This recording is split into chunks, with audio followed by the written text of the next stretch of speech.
Hello and welcome Hello. to.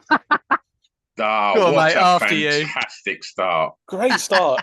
Ah, dear, oh I dear. think let's just keep it like that, Stu. Oh, of course, yeah. Don't worry, our listeners are very, very switched on to your levels of unprofessionalism. Uh, right. Hello and welcome to Hardcore Listening Podcast. I'm Stu Whiffy. Joining me always, my co-host, co-creator, and bell piece, Christopher William Glasson. How are you, mate? I'm very well, thanks, buddy. Oh, yeah. You good? I'm all right. I'm all right. You waved when we first joined the call with your other hand, and you had a big old. Right, what's going on now? Ooh. Because Uh, you said the Wank- word surgery like it was like life and death the other day, and I was like, right, what's going on? Wanker's whiplash. I I had to have a mole removed. Right, So is that yeah, it? Is that yeah, it? the end. No, yeah, pretty much. I had that whipped off, and it's the second one I've had done, and I let them start, and then I start watching, and they're like, "Oh, you're not squeamish," and I'm like. I'm really squeamish for like if I give blood, I get really a bit like I don't know what it is, but obviously taking a scalpel to my arm, I was like, oh look. She's like, oh okay, yeah, you're not squeamish, and yeah, so weird sensation to not to be able to feel a part of your body in it. Have you ever been under like local anesthetic? I had I got an iron filing in my eyeball, and I've actually had it twice, which is ridiculous. There's definitely something to be said for wearing safety goggles when you work in construction, and when I did, it happened twice. And the second time, first time they just literally whipped it out, but the second time they sprayed my eye with this really weird stuff and numbed it, and it kind of completely messed with my balance. It was a really strange sensation. And then I watched this kind of like tweezers go into my eyeball Oh God. and pluck this thing out, and I could see it. And obviously, your natural reaction is to flinch but it was very surreal because literally see someone rummaging around in your eye, and yeah, That's it was quite it was way more dangerous and interesting than your wrist. well, I guess we'll find out once we have the biopsy, won't we, on how dangerous that is. But Oh, is yeah, that what it was for? oh no, I mean like they always check, don't they? Make Right. sure that the Oh, mole's not okay. gone wrong. But Right. I'm glad you kept that in the back pocket just to make me feel like shit. yeah, I wasn't going to let you. Amazing. I might have cancer. I wasn't going to let you beat me. You stupid eye story. Although that could be like a scene out of a horror film, couldn't it? Like, Yeah. which is I've intentionally done that as a segue to our wonderful guest today. But I guess before we do that, we should give a quick shout out to two other horror shows, which are our sponsors. Absolutely. We'll kick things So off yeah, who are you going to with. go with? Well, I said we're going to kick things off. So there's another Ah, tenuous link there. So I'm going to go for clever. the Summer Academy. If you have never done it, but have always fancied the idea of learning martial arts, then go check out salmon-academy.co.uk because Si over there, he's a wonderful human being and basically can sort of tailor martial arts classes and one-to-one lessons for whatever whatever you're looking to get from it. And Chris and I, as you know, we've banged on about it enough. Have done martial arts and various different styles for years and years and years, and it's not just good for the physical side of you, but it's also really good for your head, and it gives you so much confidence. So I recently done a class on women's self defense, and I went along to that. And just hit behind the To wall and attack the just women. and yeah, hit behind the wall and just jumped out on random women. No, but it was a fantastic thing that he done there, and it wasn't just the sort of physicalities of being able to look after yourself in them sort of situations. It was also some real good pointers as to kind of evade situations like that and things that you can do just walking down the street that can help you, not find yourself in a really, really awful situation. But like you say, there's also incredible just straight up martial arts classes as well. So all you need to do is head over to summer-academy.co.uk, or he'll be tagged in this on the socials. So give him a follow on the socials and drop him a message if you're interested in learning some martial arts. Who else, Christopher? Indeed. We have got Big Papa J and the Notorious FAT and their Say What podcast, sometimes featuring the Lady P. I very much hope you guys who listen to this have had a chance to listen to that absolute drivel of a podcast. If you like our show, well, you're obviously going to like Justin talking to Tony about, well, God knows what. Yeah, I Monkeys with mean, Machine Guns, I Monkeys believe, with was Machine Guns was the most recently recent one. I quite a good enjoyed the one. David Dickinson episode. And hopefully we'll be joining them for a podcast shortly. So yeah, go and give those guys a listen too. They will also be tagged in this, Mm. so go give them a follow and a like and a love and a share and a retweet and all that gubbins. Christopher, introduce our guest, please. We have today writer, producer, director, man of many ideas, and I had the pleasure to catch up with him for a pint and a pizza the other week with Scroobius Pip. We have Jed Shepherd. Hello, mate. Hey guys, thanks for having me. Yeah, we did. Absolute pleasure. That's my favorite pizza place in London. Oh, that's good. Yeah, so good. But yeah, nice to be here. Thanks for having me on. Well, look, before we pleasure. get into your top fives and that, let's break down the pizza place. Where was it? What did you have? I've not had lunch yet. It's a place called Made of Dough in Peckham on Bellenden Road. And actually, we should have went on a Monday because it's half price on Monday, by the way. Even though it was very reasonable. Yeah, it's just really nice pizza, proper like those Italian big stone oven things. It was just lovely with a bit of burrata on it and chili oil. It was great. Can't go it. wrong. I Even bet better, paid for it as well, so it tastes even better when it's free. Yeah, he did. Yeah, we got spoilt. Stu, by the way, Jed, as soon as you said Made of Dough, Stu probably couldn't get past how good a name that was for a pizza. Yeah, it blew my mind. I'm not going to lie. Stu's like the prominent. Whenever I need an idea for a name of something, Jed, I'm just like Stu. I just give him two things and like give him a minute and a quality name. That could be a side business for you, Stu. Is shop names, I reckon. Yeah, absolutely. Made of Dough is fantastic. It's great. I have to actually go to another pizza place today. I'm going to a pizza place in Camden called True Romance that's showing Blair Witch Project, and then there's a little Q&A thing afterwards. But yeah, I seem to be in the pizza business right now. Yeah. Who's the Q&A with on the Blair Witch thing? Me. Amazing. Just because I guess I'm a Blair Witch expert, I guess. Yeah. So yeah. So we can go into that a bit later. But yeah, I'm usually called upon for any kind of horror related things in London if they need someone to talk about horror things. Dial you in. Well, that's what we're here to do today. You've picked a top five. I very much enjoy. Oh, I've just knocked my microphone off. 2 seconds. I mean, I've got to be transparent with you, Jed. This is going to be an interesting one, right? Because of the three of us, me, Pip, and Chris, Pip and Chris are obsessed with horror. Let me give you the measure of the last time we done top five zombie films. It was brought to my attention that Dog Soldiers wasn't a zombie film, which was my suggestion. They told me this. they both. We've already sold you out, mate. We could wait to say the Dog Soldiers thing preceded me. Amazing. Yeah. So I'm sure Stu's going to come in with some interesting comments while we roll through your top five today, mate. So without further ado, what top five have you gone for? So I've gone for top five underrated British horror movies. I feel like, because people forget that we have horror movies over here. It's all like American stuff, maybe some stuff in Europe and Canada and Australia, but we forget that we're the originators. We've been doing horror since day dot. So yeah, I just thought today I'd highlight some of the ones that maybe have passed some people by. Fantastic. Yeah, fantastic. Do you have an order like from 5 to 1, or are they just generally 5 that you really like? Just 5 I like. Yeah, that's great. There's maybe one, and I'll leave it till last, and that'll be my favorite one, I guess. Cool. But yeah, do you want me to get fire cracking? away? Yeah, throw one in there, mate.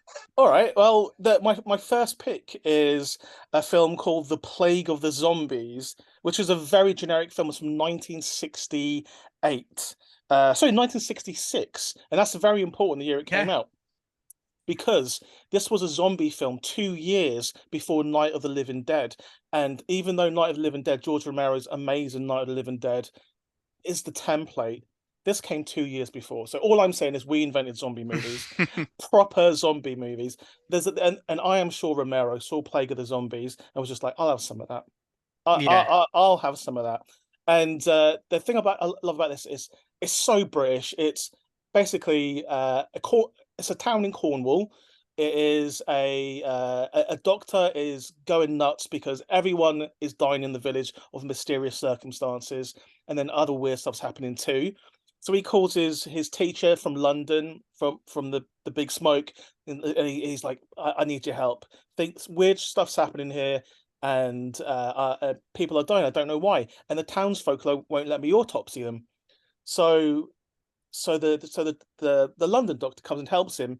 Within 5 seconds, there's zombies.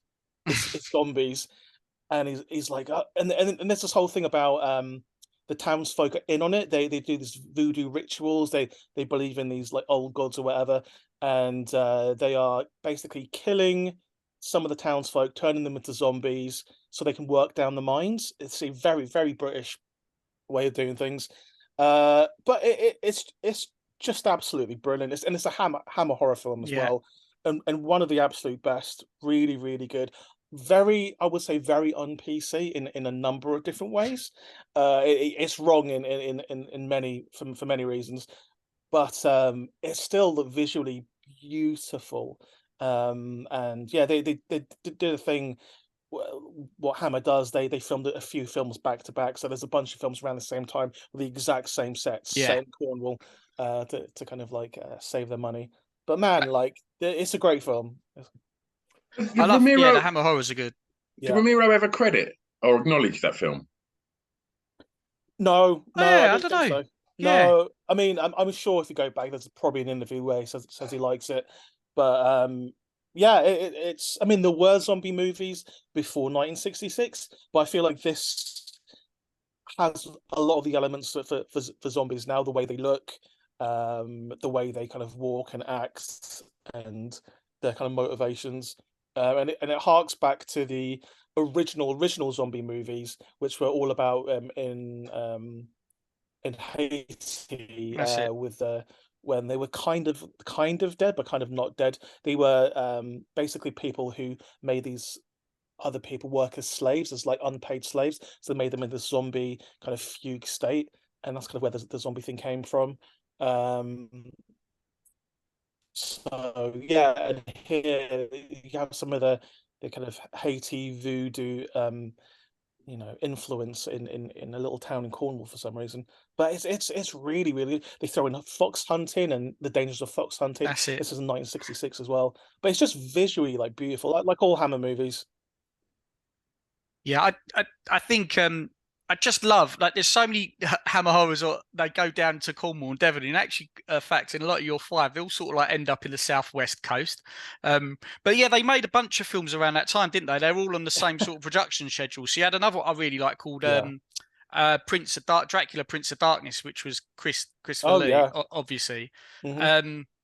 But this one was really good, and I forgot, like, when you put these five, it's like I've seen a lot of these films, but a long time ago, in a time where I had a TV Yeah. in my bedroom as a kid, and would just be like, oh shit, what am I going to treat myself? What am I going to see now? Because you didn't really get to pick what was on, and it's like, oh, it's a Yeah. Hammer horror, deal with it.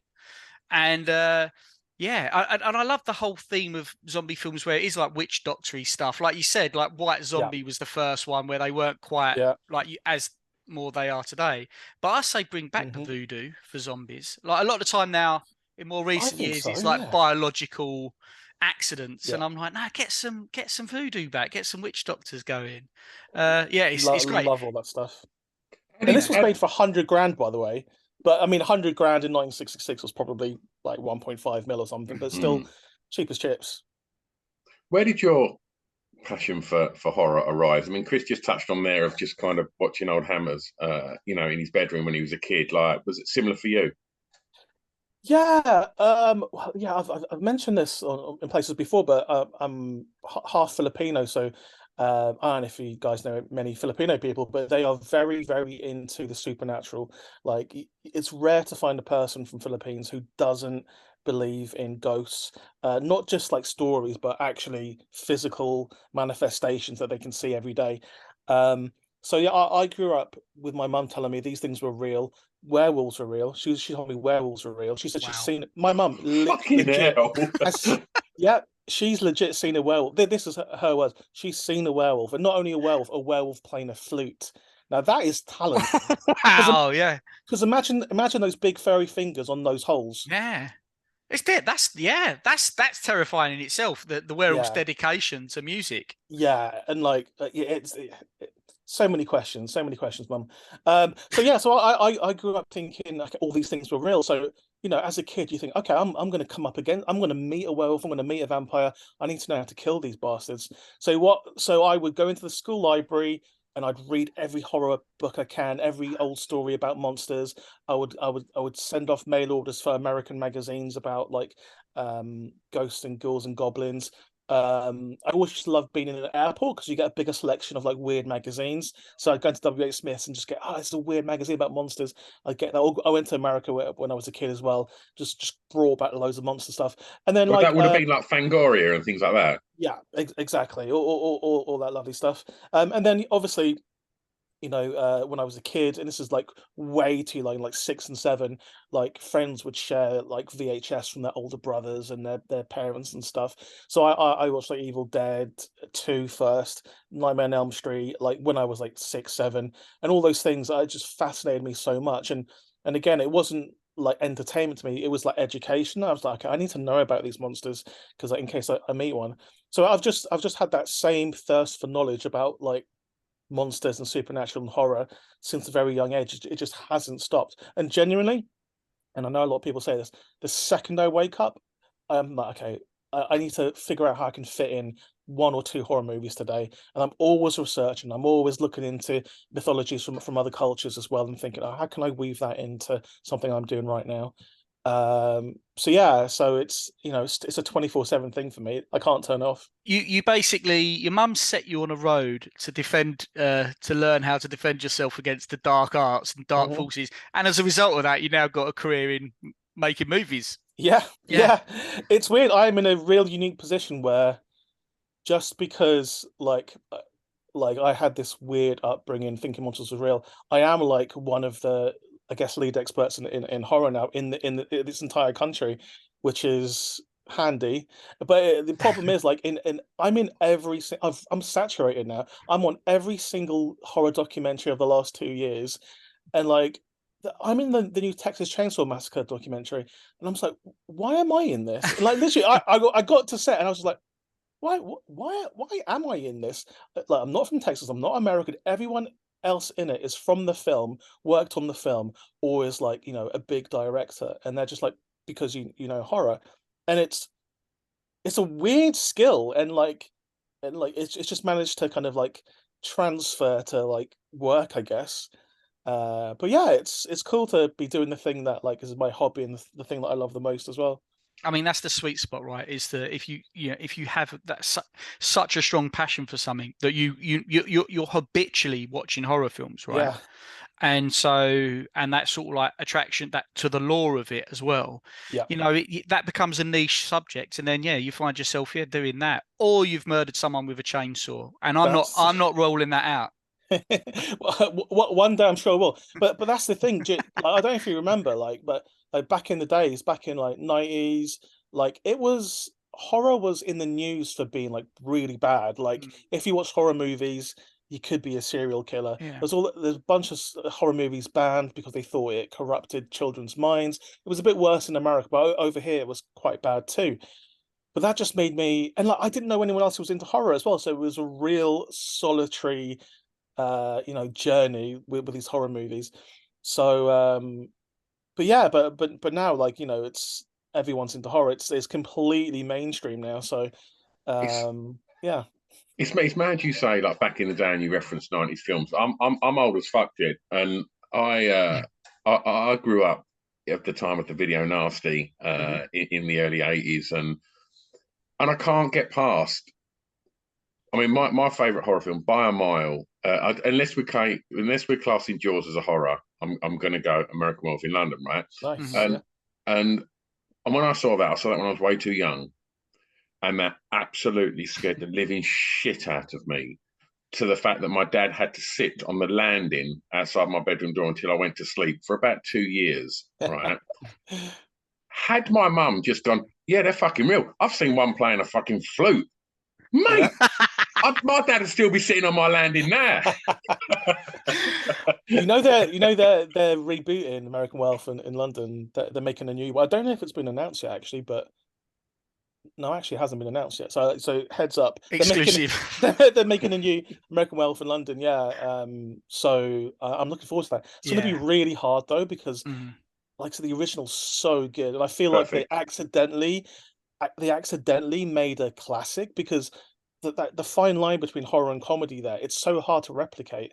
Like, but yeah, so I'm looking forward to it. It's funny, that is a bit of a link back to Plague of Zombies because that was like, of the four that they made around that time, they were like, two were like their ones that they were really honing in on, like Dracula, Prince of Darkness. But I think Plague of the Zombies was kind of like, oh, well, we're going to do this. And then actually, though, it just was a success. You know, people really rate that as one of the best Hammer ones. It is it's definitely. It might even be my favorite Hammer film, but it just doesn't get talked about at all because obviously all the Universal monsters that Hammer kind of license, like all the Frankenstein, Dracula stuff. That's what people think Hammer's about. But no, there's just cool stuff like Plague of the Zombies and the Reptile, which was the other one kind of made around this time. There's lots, and it was Hammer and this other company studio called Amicus who were around the same time doing amazing British movies. There's an Amicus movie that we'll talk about in a bit, actually. Lovely stuff. And Stu, hopefully when American Werewolf comes out, mate, we'll go to the cinema together. Absolutely. Yeah. Absolutely. Man, I fucking love that, Jed. Absolutely, mate. I just figure you're gonna probably be at the premiere doing an interview about it. Maybe. But if you're not, then 100%, man. We'll get Pip on that as well. Mate, yeah. One of us has got to go as a rotting corpse, right? You've got to sit in the cinema. Oh, that's true. Yeah. I'd love that. And Pip can go as a werewolf with a flute. Yeah. I mean, this is going to sound interesting. All he needs to do is take his clothes off. That guy's hairy. He's hairy, and he's got a long body like a lichen. It's a very, very long body. Is that absolutely? That guy's got. He's about 70% there in the change, isn't he? Yeah. The hands are already there by a mile. They really are. Hairiest fingers ever. Well, lovely stuff, man. Shall we move on to one of your next choices then, mate? Yeah, the next one it's an amazing film. It's by a guy, and I'm gonna get this wrong because his name's like Polish, by Jerzy Skolimowski. And he's the writer and director of an amazing film called The Shout, which is a 1978 British horror film. And this one is so interesting because if you're into podcasts or you're a musician, you should check out this because again, it's set in the UK in the 70s, though it kind of looks very 60s-ish. And it is about this couple who live in this lovely little house, and he works in audio. He's like a musician. He messes around with audio and he does electronic stuff. And then this random stranger turns up in their house. And he's a guy, he's very, very strange. And you think he's kind of got designs on the wife of the couple, because the wife's played by Susanna York, who in all these type of films, she's always the wife that gets attacked, the girlfriend that gets attacked. But this guy, what he tells this couple, this mysterious guy, is he's figured out how to kill people with audio, with sound. So with a shout, and he's learned it from a shaman. So that's why this is called The Shout. It's about the kind of journey, and some of it is very surreal, by the way. It's about this discovery and the implementation of this shout and what happens. But it's really, really interesting. I think it's a classic, and I don't want to spoil too much, but this one's totally under the radar. I think I originally saw it. I think it might have been at the BFI, like maybe about 10 years ago or something. You can actually watch this on YouTube. Like I think I watched it a couple of years ago on YouTube as well. It's fantastic. It really, really, really good, and just very strange. And it makes you think, how did they get away with making movies like this? And they were just allowed to. Whereas now it's just so, anything that isn't just obviously commercial kind of is really difficult to get made, especially in this country. And this will be a running theme throughout this whole thing, how hard it is to make horror films in this country now. It's almost impossible. But yeah, this guy came over. He made it for very little money. It didn't make much money in the box office, which is probably why you haven't heard too much about it.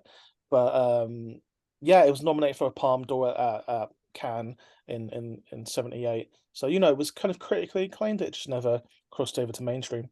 To be fair, man, this is the one out of the four that you five you suggested. This is one I hadn't seen, and I Oh, still haven't nice. watched it. So I was tempted to. I didn't know whether to watch it before or listen to what you had to say about it, because sometimes I find it more interesting if we come to something a bit cold. And so Yeah, that's kind of what I did with that. I mean, I looked at briefly that it's got John Hurt in it, and the premise sounds really good. John Hurt, Tim Curry, Susanna York, Jim Broadbent, but they are very Nice. minor characters. Mm, Like Susanna York is one of the main characters, but mm. it's Alan Bates is the mysterious guy. So yeah, it's like '70s British kind of character actors all through this. Yeah, Tim Curry isn't in it very much, but he's still great. Pops his Susanna head. York was a huge star then. She would have Yeah. been a huge mainstream actor as well. Yeah, and with John Hurt as well, but like, this just didn't do very very well. I'm looking at here, it made 170 grand at the box office, and even in the late '70s, that wouldn't cover its costs. But yeah, no, I'd really really liked this to be more revered, because the ideas in this and the cinematography is absolutely Mm. beautiful as well, and um yeah, just that concept of a sound that can kill people, which we kind of did. I subconsciously rip this off. We did. Me and Rob did this short film called Dawn of the Deaf about a sound that kills people. Maybe Yeah. subconsciously, this is where it's from.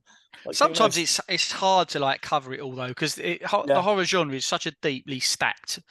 Hmm. Like I was on a podcast the other day, the Spooky Shelf podcast with Joe Duggery, and Yeah. we were just talking about like how many horrors can you name that are on trains, Hmm. and like there's so many that you can easily forget something, and Yeah. it's like you say, Dawn of the Deaf. It's very difficult for you to definitely know whether or not there's going to be some themes, and in many horrors share similar themes. There was one Yeah. called one that was quite slept on that I love. Have you ever seen Pontypool? Love Oh, it's Pontypool. so good. Love it. I quote Pontypool to people. They have no idea what I'm talking about. Love that film, Yeah, man. So good, so contained. I would like to see that on. Like, I was thinking, someone should convert that to like a stage show, like in the theater, because it's mostly just one room, yeah, and it's just a DJ just speaking into his mic, and yeah. I was like, wow, like this has painted such a vivid picture of this Oh, world becoming infested with the zombies, and it's just a DJ speaking into his mic. It's amazing. yeah. And the things that he's hearing from the reporters Yeah. around the area, and like you said, that's such a Hmm. good idea. It could be a stage show. But I Yeah. also love the fact, like with Pontypool and a lot of horrors, I like they almost get extra marks when they're done on a shoestring budget with not a lot of money. I mean, you and Pip were talking about this, like the creativity that it forces. Hmm. And Pontypool does it. It just feels like, oh God, it's within reach. Like if you Yeah. love horror and you want to get out there, you can do it. You can make something like that. I think like like what you did with Host. You guys, how you Hmm. Rob and Gemma wrote Host. It's got that sort of thing of where it's lockdown. Really, we've got a bunch of limitations, Yeah. and actually those limitations can force that sort of creativity. Yeah, totally. Like, we wouldn't have made it if it wasn't for the lockdown, and we made it for very little money. Like, it'll be the cheapest movie you can think of, and yeah, we spun gold out of nothing really, and of course we didn't expect it, and that's it makes it feel even more special, because like maybe I tell a lie. I think me and Rob secretly knew, like, between us, okay, we've You're onto got something. something special here, but like Yeah, I think everyone else, like especially the cast was so blasé about it. They were just like, because we were every day we were just we were watching movies on like Netflix Party, whatever it was called at the time, every single day, and so we were jumping on Zoom all the time, and we just, oh, let's make a little film. We didn't know if it was going to be 5 minutes, if it was going to be 2 hours. We just made it, and it turned out to be host. Like it's crazy. And I sometimes think, what would have happened if we hadn't made Host, if we continued to do what we were doing before, which was we were going to make a film with Sam Raimi. That's what me and Rob were just about to do before COVID hit. So it would have been a very different situation, I think. Are you going to go back to do that film with Sam? Do you know if there's any chance that you can do that? I mean, I'm sure Yeah, that, yeah. yeah. At some point, I mean, like Sam Raimi, a bit of a flex. He's like my mentor. So me and him are working on a whole bunch of stuff. He just helped on a project I just finished just now, and like, yeah, we're looking to do some more stuff. But he's a very busy guy, and his last film made $1 billion. So him messing around with my little things it feels very strange when like literally he made the last good Marvel movie in my in my eyes. Man, that's what a privilege to have him there. And you've earned it, mate. You've done your Oh, thanks, homework. man. You've done your homework out of being petrified that you might see a werewolf with a fucking flute, which Well, should that's the be thing. That's why I think me and Sam bond quite a lot, because I think Sam's probably used to having to, not dumb himself down with horror, but like he probably doesn't get to be the because he's just a horror geek. He's just a film geek. All he wants to do is talk about films, little nuances and little things about films from the past. And like I can I've got this weird memory where I can pinpoint little things, especially with Sam Raimi films, because he was helping with one particular shot in this film I just did, and I was, oh yeah, you did that in this scene in Crime Wave, and he was like, you've seen Crime Wave, and I'm like, yeah, man, I love Crime Wave, and he was like, oh, do I owe you any money? And I'm like, no, no. yeah, yeah. I don't know if you guys know about Crime Wave, but Crime Wave is the movie Sam Raimi directed after Evil Dead, which completely bombed. It was written by the Coen brothers, and it's the reason why Sam went back and did Evil Dead 2, because he needed a hit. And it's also the reason why the Coen brothers started directing, because they hated what Sam did on Crime Wave. So that film, Crime Wave, basically kickstarted, Sam Raimi's the rest of Sam Raimi's career, plus the Coen brothers, because that film's so shit. But I actually love Crime Wave. The ripple effect. It's yeah, yeah. Should we step on to number 3? Yeah, man. Yeah, let's do it. Number 3 is Deathline, which I absolutely love. It's also called Raw Meat in I believe in America. But Deathline, directed by Gary Sherman, is amazing because I think it was one of the first horror movies I'd seen that was, besides American Werewolf in London, that was set in London. And I remember watching this. I think it was one of those Jonathan Ross Presents on Channel 4 type vibes, where he presented a horror film late at night, and it was Deathline, and it's a horror film set on the London Underground. So anything, because most of the things we consume are American, so anything set in the UK, especially London, I'm all over that. And yeah, this film's great. It's basically about a couple of students who decide to investigate a missing person, realize that they'd gone onto the underground and went missing. And then you hear about a cave-in that happened in the 1800s, where potentially a group of people got caved in and then started their own cannibalistic society underground in the which is now the London Underground. Oh, it's amazing. And Donald Pleasance is in it, hamming it up, basically doing his thing that he did in Halloween, Yeah. but in London. I absolutely bloody love this movie. And like me and Rob Savage, like we've always thought about remaking this Deathline. And at one point we almost did. It was on a list of films that we were given to potentially remake, and people were like, oh, but the original's so good. Why would we do this to ourselves? When did it But come yeah, out, Jed? 1972.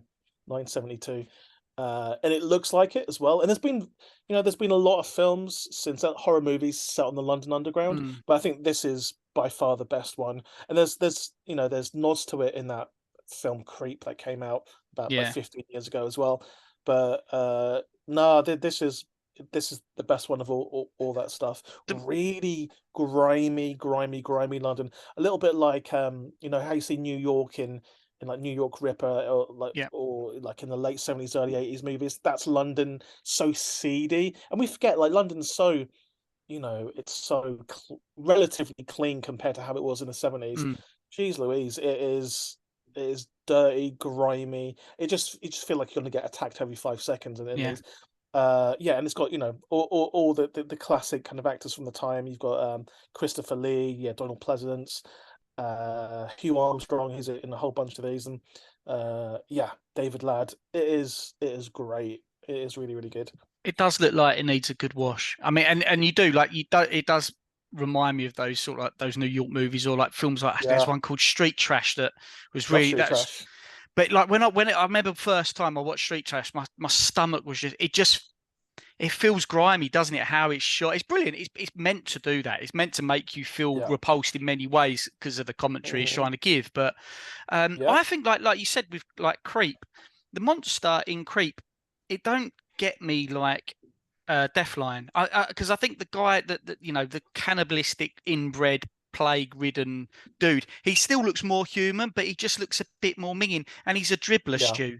He dribbles a lot, and I don't know. There's something in that just like there's scenes in it where he's like abducted someone, and he's trying to be in some way affectionate before he goes a bit darker, and the sort of like drool is just coming from his Mhm. chin on his hand, and I don't know. There's just something so tacit about that. It just makes you feel, oh, get away from me. But yeah, Yeah. it's really good.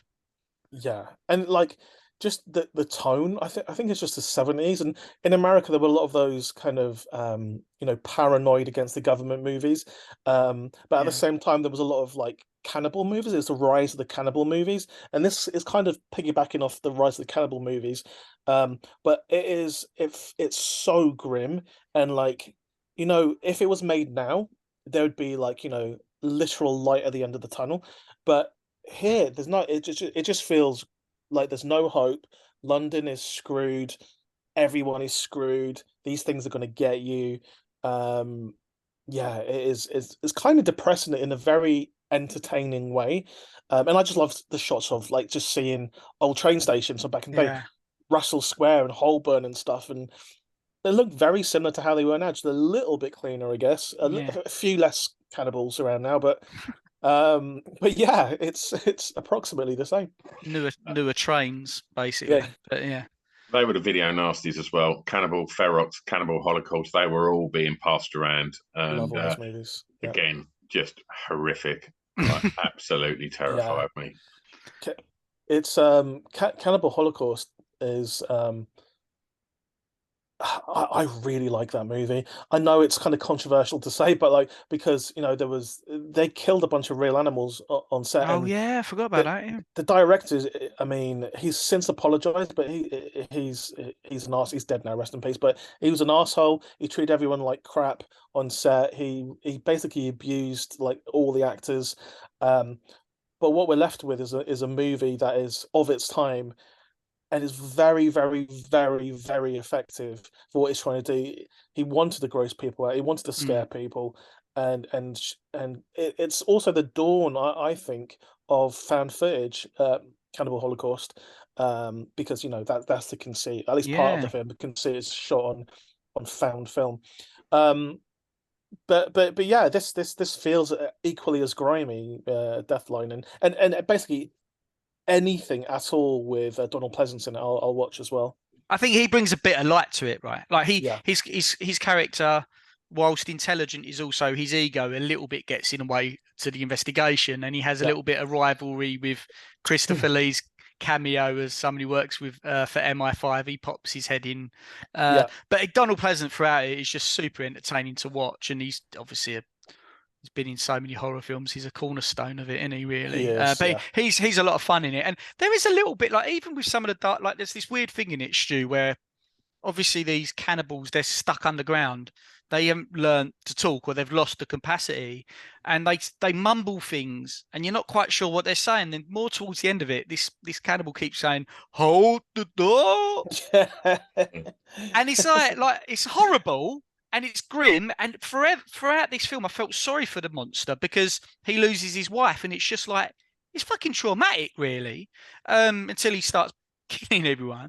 But then, Mhm. like even at the end, like, the last thing you hear is "hold the door," and like I think there's a little bit of lightness there because, like as you That's say, Jen, it true. is like yeah, it's pretty gritty, but yeah, it's great. It's good film.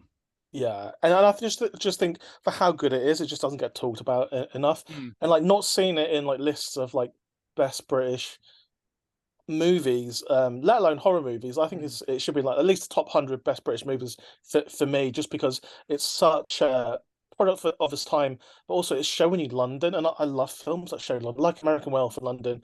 It's showing you London, which is great. Man, the underground scene in American Werewolf in London is just it's Hmm. amazing. Love it. Yeah, Mm. yeah. I think they use the same stations as well. Yeah, I mean the final scene with the coming out of cinema where and the car crashes Oh and that it's yeah. an amazing scene. Yeah. Yeah, number two, please, Jed. So again, these are not in any particular order, but this is my penultimate one. It's From Beyond the Grave, which is a anthology movie from Amicus Studios.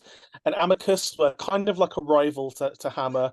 Amazing British company. They realized that British anthologies were the way to go, and they would get their bang for their buck by basically doing these, 4, 3 stories with a wraparound, and they realized that you could get like big name British TV actors like for the day and only have to pay them for a day and just get them in to do a few lines, and then you could use their name, and that's how they would get people in. You'd say Diana Dawes is in this one. She's only in it for 2 minutes, but it was great. And they started their first, well, one of their first films was Tales from the Crypt. So people think Tales from the Crypt was an American movie. Tales from the Crypt is a British movie, and then it became American afterwards. So Amicus did these anthology movies. It made them a whole bunch of money. Doctor Terror's House of Horrors, Torture Garden, The House That Dripped Blood, Asylum, which is really good. Um, and they did The Vault of Horror, which is also amazing. But like towards the end of Amicus's kind of run, they did a film called From Beyond the Grave, which is one of my favorite ones. And From Beyond the Grave, uh, I mean, there's a million stars in it, but okay, it stars the late great David Warner as well, who's as soon as you see him Yeah. in the film, oh wow, this is going to be good, and it just has this aesthetic about it. It's amazing, and Peter Cushing's in this as well. By the way, he's the kind of the wraparound. He owns this like antique shop, which is the kind of the foundation for all the other stories to bounce off. Um, but yeah, David Warner is amazing, and he buys this antique mirror in it, and it's like it's like a fairy tale. There's this creature, this man in the mirror telling him to kill people. So he goes out and finds a prostitute, brings her back, kills her for the mirror because the mirror is telling him what to do. And it's just amazing, weird stories like that, but set in London, and you can see London in the background, and I'm just so nostalgic, even though I wasn't alive. I'm so nostalgic for like 70s London. It just looks so cool. And yeah, and this is, I'm always about promoting Amicus, and I think someone should reboot them. And if I had the opportunity, I would, because like for a very, very small British studio, they managed to achieve, worldwide like success with Tales from the Crypt is still going, Yeah. basically. Um, and like I think the guy who ran it, his kids maybe ran it for a little while, but I don't think they do anymore. Um, but yeah, it's one of those things that I think we could do again as a country if we invested in our film industry, into our horror film industry as well. It would be great because one of my biggest pet peeves with how we are the infrastructure of British film fund at the moment is um, we use public money, lottery money, grants, and all that to fund films through the BFI that are for a very, very niche audience, Mm. arty films. And I think you should use public money to fund movies for the public, not for a very niche amount of people. I think there is a place for arty films because maybe they wouldn't get made otherwise. But when you're using that money to make costume dramas all the time, or poverty porn. That's the two movies the Mm. BFI fund: poverty porn and costume dramas. And I'm sick of them. I'm sick of them. That's not representative of the UK. It's not representative or even of London. They're two massive extremes. What about everything in between? Um, Why do you think they've got this obsession with it? I think because they like awards, and those type of things historically have gotten Yeah, awards, gotcha. and they want to be able to like go to their mates. Hey, look, we won this award, we won this award, we won this award. But how about making a sustainable film industry instead? How about making a film that people want to see? We can see from the box office, people want to see superhero movies, action movies, and horror movies. Um, Okay, forget about superhero movies. We'll never be able to make good ones Yeah. of those. Let's make some action movies. We've got martial artists here, amazing martial artists who just go to America to do stuff. We've got amazing horror film creators here who, again, they make one good film and they swan off to America. Every single one of our good directors leave the UK to make films because they don't get funded here. So I think let's make movies that people want to see here, like what Amicus used to do, and then we have a sustainable industry because money will be coming back instead of never making a profit because you don't have to because you're an art fund and you're a charity. Yeah.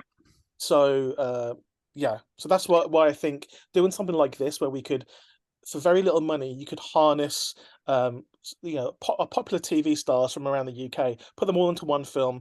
It'll bring people in, and yeah, and then It's we something can you thought revive a the lot film about industry. on, man. And Oh, of like course. Amicus, it was done on a like you said. I didn't notice. Like it makes sense now when you say it, but like how they would get in big stars for like one day shoots and how that really Yeah. suits anthologies. Like it's a clever like how you write like something like a good horror script that doesn't cost a lot. It's just clever thought or clever planning about even the structure of the company Hmm. and how you decide to then produce so it can start feeding itself. Yeah. If someone can get behind it, then yeah, hopefully that'll reboot the Exactly. industry. Yeah, Yeah, and like, well, hopefully well, we'll see you at the front of that at some point, Jeb. hopefully, yeah. Well, I'm trying to start my own production company as well, but I'm not going to just be one of those people that start a production company and then don't do anything. It needs to be, the infrastructure needs to be there. There needs to Hmm. be a constant fund coming in every year. So like, but this is the kind of thing I would do. I would do a British anthology, utilize the same tricks they did in the 60s and the 70s. Um, and I just feel like people don't understand Hmm. how we became the biggest uh like horror film industry for like about 20-30 years, and how it kind of slipped away, mostly because the funding disappeared and went towards other things. But yeah, I am on my soapbox a lot about about this. One day we'll see. That's um, what I'm glad we chatted about it, Jed. To be honest with you, like the podcast does go in different angles. It's nice to get your insight on those bits and Absolutely. pieces. mhm. Yeah, from Beyond the Grave, it was an anthology. Yeah, like you say, I think Donald Pleasance is back in that one as well, isn't he? Yeah, he's in Um, this with got Diana a Dawes. very hazy memory of this. But yeah, oh god, what was it? Yeah, like you said, the mirror one. I thought that I remember that one being pretty cool. And what are the other ones? There's one where there's a presence, and they try and exercise it with Yes. a clairvoyant. Oh Yeah. yeah, So each of the segments relate to an object that was bought from the antique shop or mm, was in the antique shop. So the whole wraparound is Peter Cushing, like, saying, "How quality. about Yeah, this that's it. object?" And Yeah, it's a real because good like kind of MacGuffin. he gets screwed up like every time. Hmm. They sort of like shortchange him on what they buy Stu as well. Like the mirror, he says it's worth a lot of money. I don't know how much it is, Hmm. and then ends up taking £25 for it, and then someone else swaps a price tag or something. So every time you fuck over the shopkeeper, actually it comes and bites you on the ass. Have you Yeah, seen Jed? Have you seen do you like Garth Marenghi? love Garth Oh, Marenghi. dude, have you been on it? Have you done his tour where he's done this Terratome thing? No, I've not yet. No, I'm gutted. I will. Fucking I good. keep missing it. Like, obviously, like I love all those guys, and Alice Lowe worked with a whole bunch, and so was Pip now as well. But yeah, we no, I absolutely love Garth Marenghi. Like, I want So more. funny. I want Same. more. Six Oh, mate, episodes. That's all we got. not enough. Tragic. It's Yeah. absolutely it's so funny. And Terratome is great, but in that he like there is this kind of like there's parts to that book, And in that, he goes to a store, and the store owner basically sells him a psychic typewriter. It's fucking amazing, man. But if he does like I would go back. I would go and if he does the live show back in London again, Mhm. I would go back and watch it because it was absolutely quality. It's Matt Holness who did. He made Nice. Possum, didn't he? He's And great. Possum, I thought was fucking. He Look, did. that was quality. It's funny because when you were going to do Grim underrated though. horrors, it is well grim. There's some Yeah. lines of dialogue in that just make me just feel sick. And uh, Yeah. I thought maybe if you'd have done a more recent one, I figured like Possum might appear on that because it kind of like Maybe. my mates Yeah. hadn't really heard of it. I was like, yeah, I kind of wanted to do things a little bit older just because, it's but yeah, maybe if I did a more modern version of this, yeah, Possum would be on it. It is good, but it's just so grim. I felt really like often depressed after watching. yeah. A bit different from Garth Marenghi. Oh yeah. Okay, right. Shall we hit the Hot final spot. one? Yeah. Yeah. Okay, so the final one is the Bernard Rose movie, Paper House, from 1988. And Bernard Rose is the guy that he directed Candyman a few years later, which is what he's mostly known for. But this was the film he did before. And I mean, Candyman's one of the best horror movies ever, but I prefer Paper House. And people have slept on this, but I remember getting this out of Blockbuster, or actually maybe it was my kind of local video store constantly. When sometimes you used to get like 3 videos for £10, Yeah. and you pick two of the newer ones, and you go, okay, I need one that's been out for a while that's only like 1.99 now. Okay, and it was all for me. It was either Paper House or Labyrinth or something like that. I absolutely love it, and it's about a little girl who's sick. She's sick at home, and she draws, and the things she draws, when she falls asleep, she sees them. So she draws, and to be fair, her illustration skills are borderline terrible. So she draws a crooked house, and in her dream, you see that crooked house perfectly, manifested, but in a really, spooky scenario. And then she did a thing which still to this day I think is absolutely genius. She draws. She's in this in her dream. She's lonely, but when she's awake again, she draws a face in the window of the house. So she draws face, the body, and the hands, and then she goes to sleep. And then when she's in a dream, she goes into the house. She goes up the stairs, and there's a boy there, but his legs are he's crippled because she didn't draw his legs.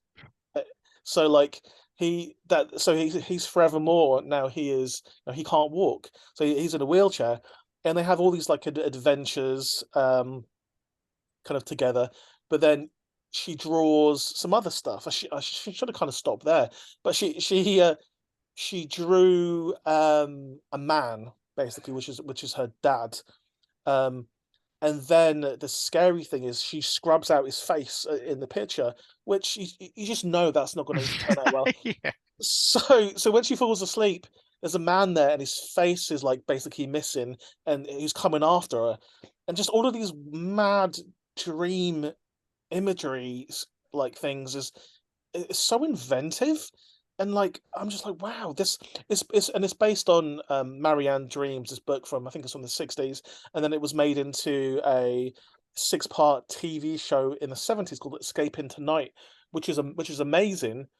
But this is the film version, and it's much more inventive, just much cooler, and again, I love seeing stuff set in the UK. There's a lighthouse in it. There's like cliffs. It's just very British and cool. I love it. Have you seen that? Have you seen that, Sean? Stu? No, I haven't. No, have you? Yeah, but like a long time ago. It seems like Jed. It was almost like a comfort one for you as well. You go back Yeah, to revisit that one. it is. It Yeah. definitely is a comfort film. It just has a vibe, but you don't. Yeah. It's just there's a certain light in the UK, which you can't shoot in America for the Mm. UK. Like the thing that I just filmed for actually Pip's in that as well. I keep putting Pip and stuff. The thing I just this filmed, it was originally meant to be in America. They wanted it in America, but I'm like, no, the light's different. Like here, I can't set this in America. I need this specific light, this light that I remembered from films that I liked, like Paper House, Right. where you can't reproduce it. It doesn't matter how good your gaffer is, your cinematographer, you can't reproduce this light that you get in here, I think. And you can see that in Paper House. There's another film from the 80s as well, another British film, just a little bonus called Dream Demon with Timothy Spall and Jimmy Nail. And I promise you, Wow. it's amazing. Dream Man, I Demon. haven't seen that. I have to It's check it so, out. so good. But yeah, it just has this vibe, this obviously shot on film, so the grain's really, really cool. But yeah, Paper House, it's like one of those gateway horror movies because it's tangentially horror, but it's also just a really good drama, and the special effects are incredible. Yeah, Um, it's yeah. quite like, it's like a story. It's like a Game of Two Halves to an extent, because it's like, as she's building up this dream world, it's kind of like there's elements where you think, I think Hmm. this might go sideways, but it might not.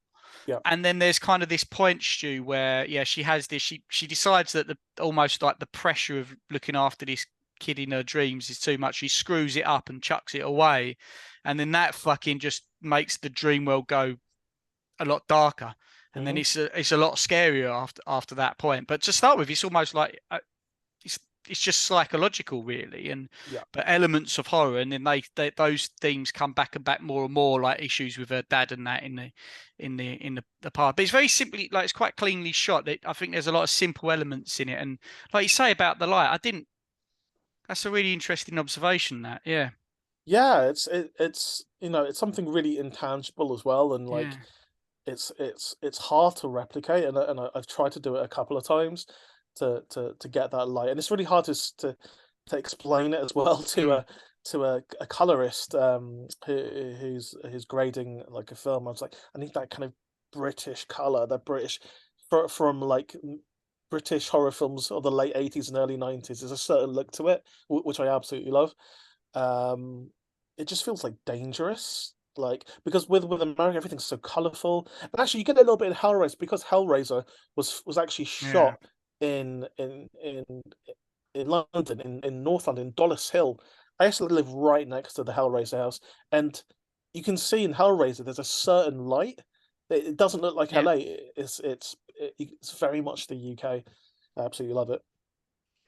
Well, Jed, it's been lovely looking backwards at some incredible films, which are definitely going to be on my list of things to catch up on.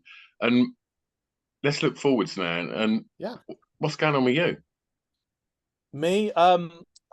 I just finished filming something for a particular streamer. I can't talk about it. It's the thing that Pip's in. Not allowed to talk about it just yet, but it's pretty epic. I get to mess around with time travel, so that's good, and monsters again, which is great. Um, and so that'll come out some point this year. I have multiple things that have been greenlit. Who knows what will happen there? I've got a game coming out as well. I've got Can you tell us a uh little bit about the game that's coming out? yeah, the game's called Ghosts. It's a live action video game. It stars all the girls from Host, Alice Lowe from Carth Morangi's Amazing. Start Place, Pip, a bunch of other people that you might recognize, a couple of other people from Host. Yeah, and it's basically a game where you're the producer director of a TV show, and you get to try and keep your TV show afloat and alive while crazy things are happening, and it's set in real time as well. So you can only play the game at 10 p.m. at night because that's what time this TV show airs. Um, I love that concept, Jed. Honestly, cheers, man. yeah, honest. Like, I think Pip first said that to me, and I just thought, Yeah, God, because like in this day and age, like if you look at all the streaming services, everything's so easy and accessible, right? Like, and yeah, and then like we were saying this back when this conversation first started. Like back when I was younger, I was lucky enough to have a telly in my room, but I had four channels to watch, and that's yeah, when I absorbed so many of Because these films. there's a journey attached to it. Yeah, You know, Jeb mentioned going to Blockbuster and he could yeah, afford three with yeah, that £10, and so mhm, you chose carefully.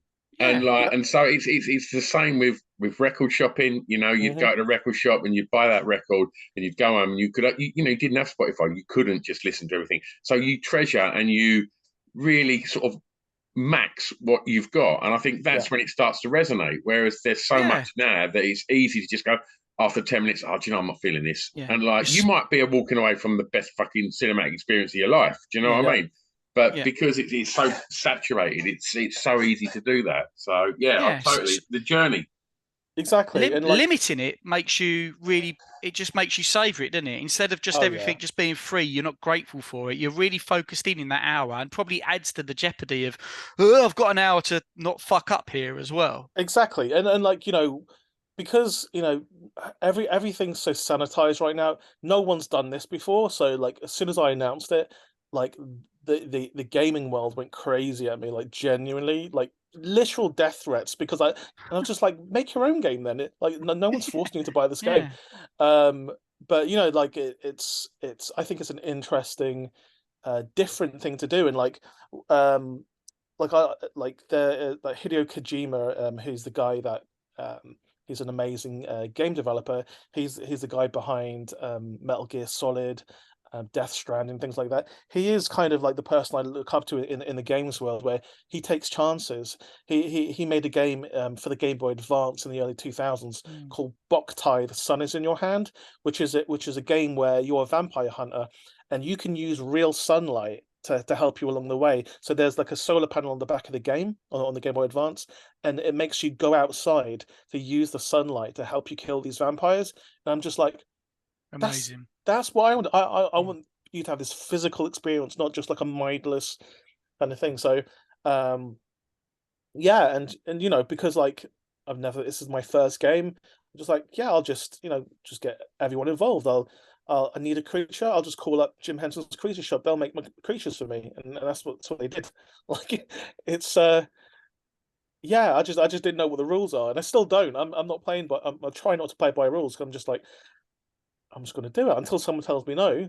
Then I'll just keep doing it. And you're having a lot of fun with it, mate. And I think if you can do that, I think when I was looking at some of your selections, and I was just trying to remind myself of other movies they'd done, like Gary Sherman, he did like Dead and Buried, and I read Love and Dead and Buried, it's dope. And Cornwall again, so I don't know what's going on there. I think all horror films should just now be in the Southwest. Yeah.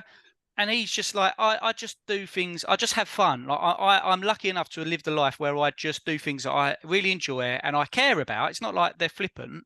I enjoy it and I care about it, and I don't know what my legacy will end up being.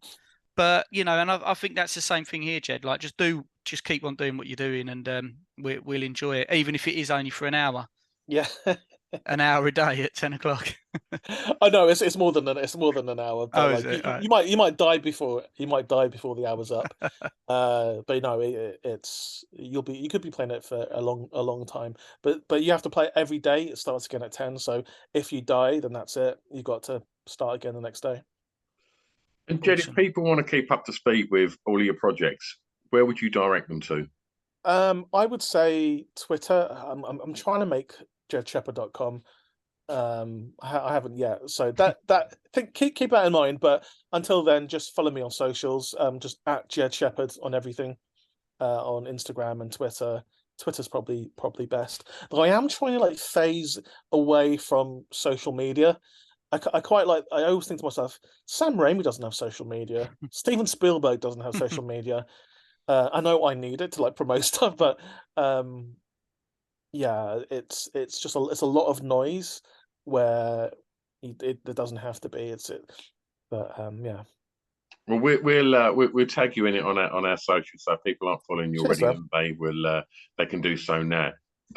Jed, it's been an absolute pleasure talking to you, mate. Thank you so much for giving up your time. Thanks for having me, guys. Appreciate it. Cheers, Jed. Absolute pleasure. We're going to press stop. Don't go anywhere.